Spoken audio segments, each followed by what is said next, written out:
Merci, le Président.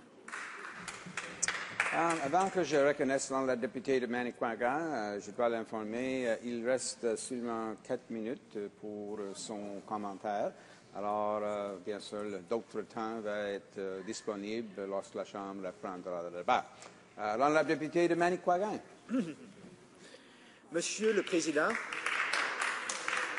suite à une analyse rapide de mes dernières interventions, un survol bien superficiel de mes interventions à cette Chambre, il m'est aise de dresser un constat portant sur le fil conducteur sous-tendant un nombre considérable d'initiatives législatives soumises à l'attention de cette Chambre. À cet effet, Monsieur le Président, quitte à être redondant, je sais qu'au cours de la dernière semaine, j'ai déjà fait plus de 3 speeches qui reprenaient souvent les mêmes sujets, le même fil conducteur, la même forme de pensée. C'est d'indiquer que le gouvernement tente de se distancier et de se dissocier de ses obligations de façon graduelle et de façon sournoise par plusieurs procédés, mais notamment par le dépôt tant de projets de loi privés que d'initiatives gouvernementales qui, graduellement, le retirent de ses obligations face à la prestation de services aux citoyens un peu partout au pays. Je pense, entre autres, aux œuvres caritatives et au transfert des obligations en matière de prestation de services à des œuvres caritatives non imputables. Eh bien, dans ce cas-ci, avec S8, on a le même type de raisonnement.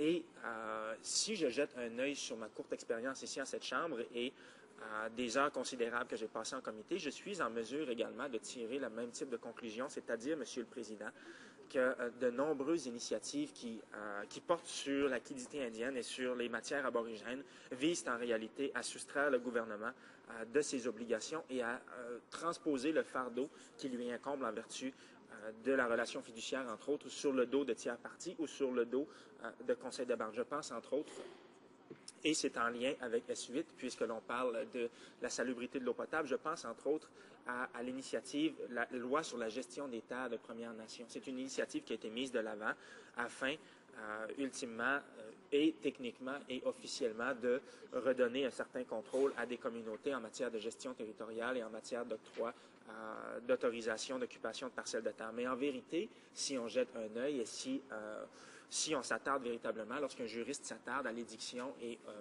à la lettre de cette loi-là, on voit bien qu'il y a une transposition à partir du moment où une entente est signée en vertu de la loi sur la gestion des terres des Premières Nations. Tout le passif environnemental est assumé par la bande, le passif tant passé, présent que futur. Donc, toutes les exactions et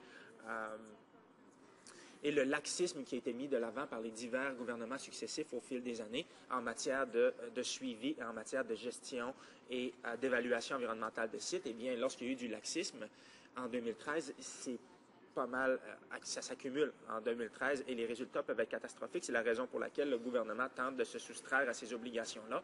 Il ne faut pas oublier que la remise en état d'une seule parcelle sur une réserve donnée peut facilement monter à 100 000 $, dépendamment si c'est des hydrocarbures ou d'autres polluants, d'autres contaminants.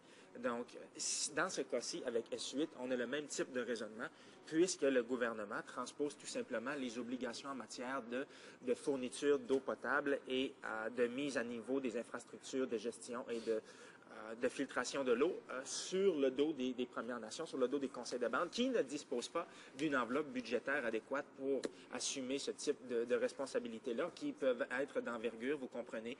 Je pense simplement à ma communauté qui était aux prises avec de la contamination encore récemment.